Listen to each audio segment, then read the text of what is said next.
Hey, what's up, good people? Welcome to the Anchored Man right here at CITAM ChurchOnline. It's always a joy and a blessing to have you.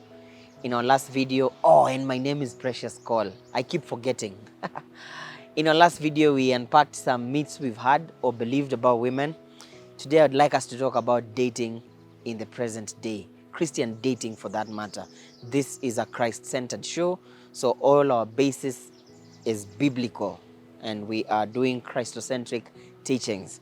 So what does Christian dating in the 21st century look like? Number 5 will shock you, so make sure you stay there. Number 1, and very importantly, take time to build friendship. Friendship is such an underrated part of marriage and relationships in general. A lot of us think all it takes for me to get into a relationship is what I feel for this person. And so we go to places and then we see this guy or we see this girl and then woo, there's something we feel.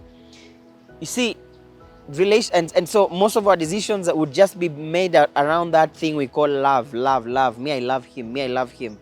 Or me, I love her. And that would be the basis on which we make decisions. English calls it love. But interestingly, in the Greek, which is the language in which the New Testament is written, the Bible talks about love in 3 ways. There are 3 forms of love.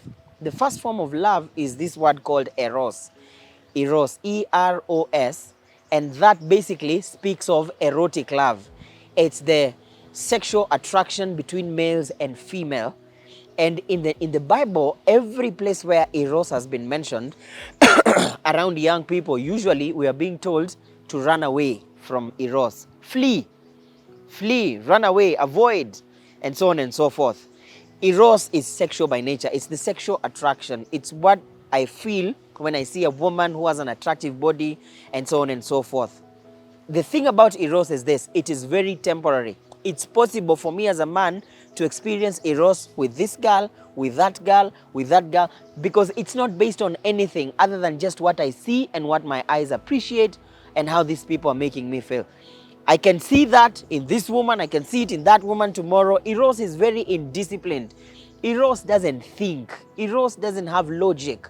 Eros is indisciplined. It doesn't have self-control. No wonder the Bible would call you to flee from it. It's just the sexual attraction, which most of the times is very physical. It doesn't go beyond what you see. That's why you can see someone, you don't even know who they are.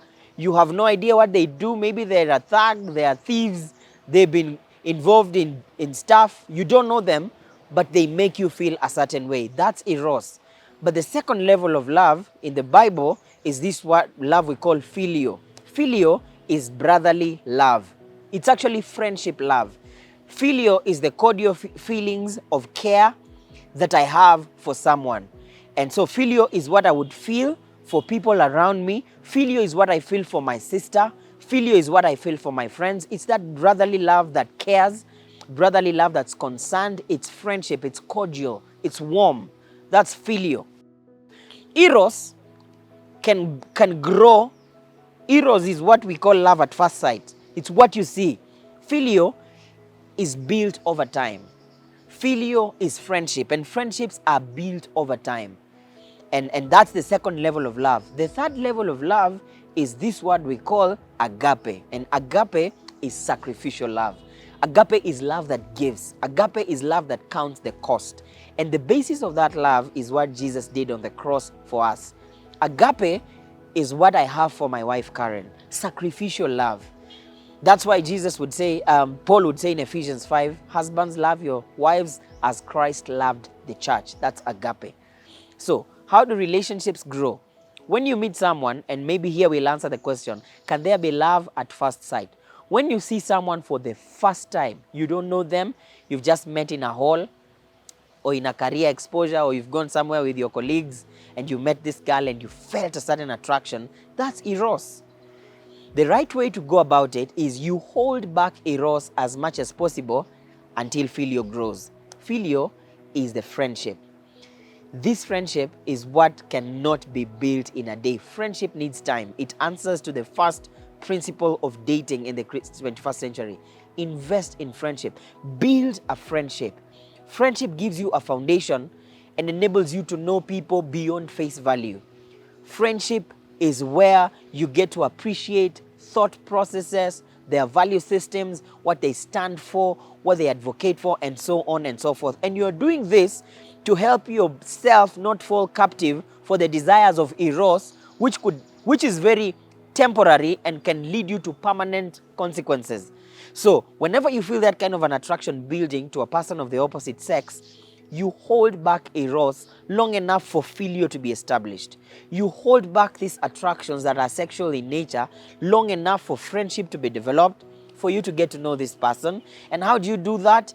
Hang around, meet their friends. By the way, one of the easiest ways to know people is to hang out with them in the company of their friends. There are things about them you will pick from the conversations they're having with your friends.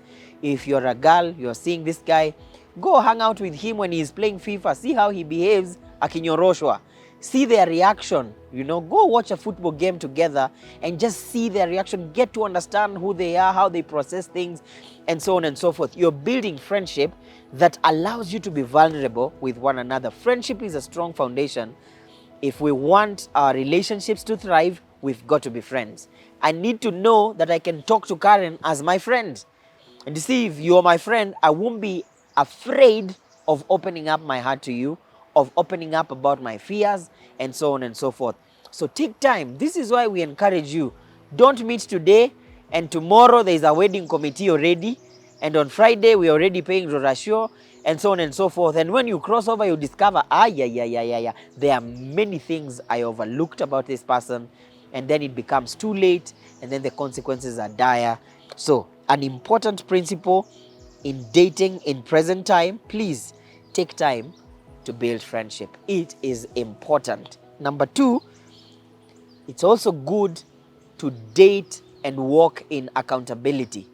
Let some people know. Let some of your friends know. I'm seeing this person, need you to be aware of. Let some people in your company know. Let some people in your spaces know this is going on. This whole business of saying, I don't want people to know, my man will be snatched from me, or this guy will be snatched from me. Sometimes they say when a person is in love, when a man or a woman is in love, the part of your brain that is responsible for making rational decisions is usually clouded, which means when you're in love, you can overlook a lot of things. People that are in love can be very foolish. Love has made some of us do very stupid things which we would not do if we were not in love. Because and I hear it is a scientific phenomenon of how hormones that are produced such that your ability to make rational decisions is completely compromised. And so you need people around you. There are some things your friends can see which you're not seeing. There are red flags they could pick for you which you may not be picking. Or sometimes even when you want to call it quits because of one or two things, there are things your friends would see that would help you make a better decision, that would help you see here you're actually losing a good thing. Don't be foolish. Overlook this. So it's good to date in accountability. Accountability will also help you walk in purity. It will also help you preserve yourselves. It will make that journey of waiting easier because you have people around you that are coming around as your third eye. They are able to be there to ask you the tough questions, to just keep you accountable so that whatever it is you're committing to, you are able to wait as you move that way. Number 3, and I will end here, the rest we can discuss in another video. Number 3, it's also good when you're dating to keep realistic expectations. Ladies, please stop expecting from your boyfriends things that your father should do or things that your mother should do. Stop expecting from boyfriends what a husband should offer.